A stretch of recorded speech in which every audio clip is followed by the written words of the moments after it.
Hey guys, welcome back to my channel. Today I'm going to be talking about breast augmentation and pregnancy. So let's get started on my story. So last year, February in 2019, I went to Thailand and had a breast lift and augmentation. Don't think because I went to Thailand and had this done that, it was botched and it was because I went to Thailand. The place I went to was really, really good and I did my research, so it was definitely a really good place. So I had a breast lift and augmentation done because I had lost a lot of weight and had really, really bad loose skin, like severely bad. Like my nipples were like pointing down to the floor after I had lost weight. So I went and had the surgery, stayed in hospital for 3 days there, and then in a recovery hotel for 10 days, which is all included in the package that they give you for this particular place I went. It was $10,500. That is a breast lift and with implants and hotel, like transfers to the hotel, 10 days in a recovery hotel with like all meals provided. What else? There was like heaps of things included. It was a really, really good deal. So yeah, I had that in February and then I got pregnant in like June, July. I think it might have been July. So like 5 months after I had the surgery, I was pregnant. And you're supposed to wait like 12 months for the implants to drop into place, and then that's how your boobs will look once they have settled into like the little pocket that they create in your boobs. And yeah, so I got pregnant, and so then my boobs started, changing because obviously they were making milk.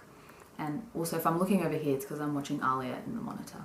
So during the pregnancy, as the pregnancy went, further along and my boobs were getting bigger, they started to change a lot. Like my stitches were just healing from the surgery that I just had, so they were really dark and they were still lightening up. But then I got pregnant, and when you're pregnant, your areolas get dark and the skin like on your boobs just gets darker. So my scars just went really, really dark. And I just thought, oh my God, they're gonna be like this forever. But anyways, they've lightened up heaps now, so that was fine. But so what ended up happening was, because my implants didn't drop into place properly, my boobs like change shape. So right now they're not as bad as they were before I got the surgery, because they were just literally like empty sandbags. Like there was nothing there besides skin. So now I have 225C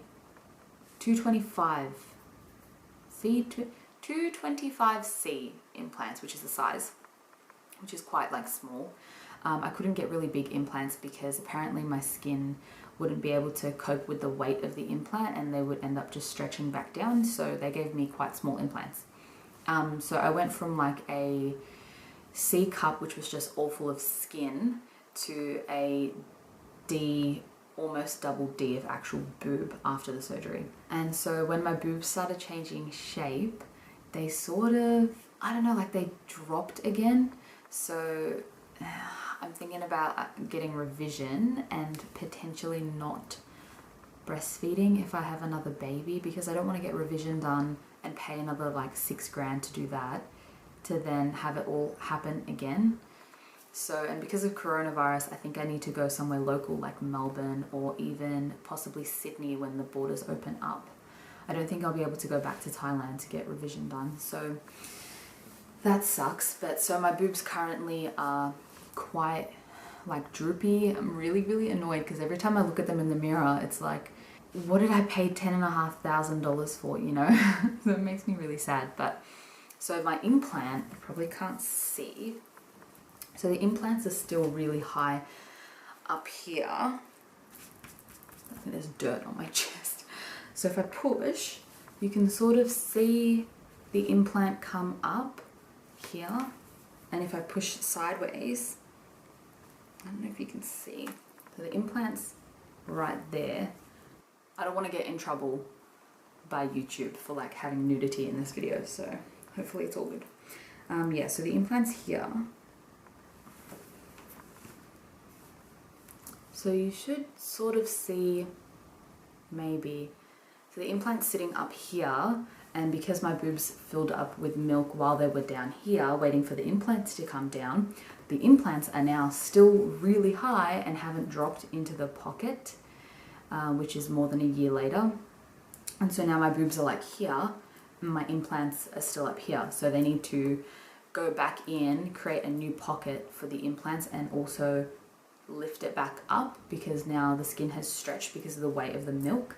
I'm currently still breastfeeding. Alia just turned 7 months yesterday, but she is having breast milk and formula now because she hated formula when we tried at 5.5 months.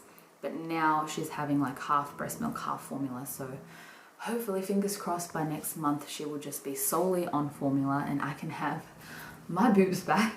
Like, I didn't think this would happen, but because they didn't have time to heal, this is what, you know, the end result is.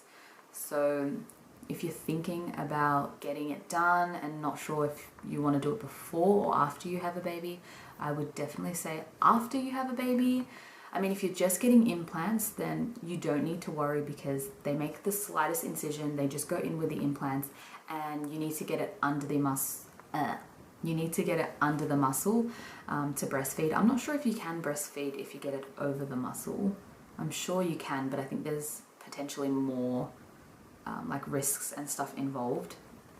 So I got mine under the muscle and I've had no problem breastfeeding. I've had plenty of milk, no issues, no, you know, clogged ducts or anything this whole 7 months. So everything's been good. So definitely don't worry about not being able to breastfeed when you have implants. You can definitely breastfeed. There is no risk of like the gel and silicone and stuff going to your baby. Like, that's just not gonna happen.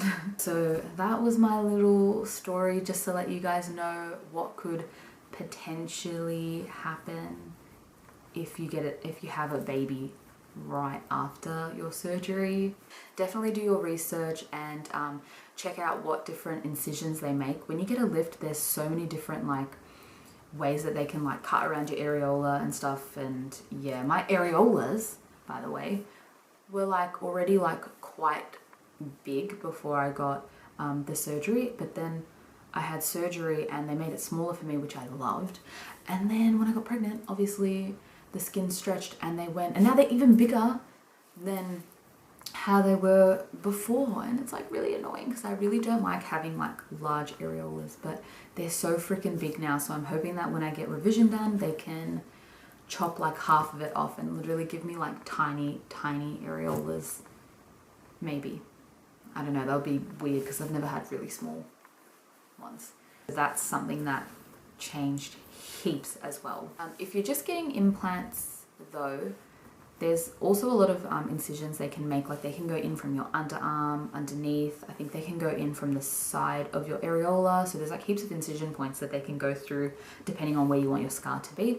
But for a lift, like the lift I got was the anchor incision, which is when they go like around your whole areola, down, and then like this under your boob fold. And my scars literally like start here and go all the way around to here and then down and around the nipples. So it's like it sucks to have like all these scars everywhere, but like eventually when you wear like bathers or a top, normally this part is obviously covered unless you're just walking around naked. So no one's really going to see those scars, and I'd rather have the scars and have nice lifted boobs than no scars and really saggy like tea bags. So so yeah, that's just my personal preference. I'm not too bothered by the scars, even though I did get keloid scarring and it's now just flattening. So hopefully they're completely flat soon. But yeah, thank you for watching. I hope this video helped you in some way, and I will see you in my next video. Bye guys.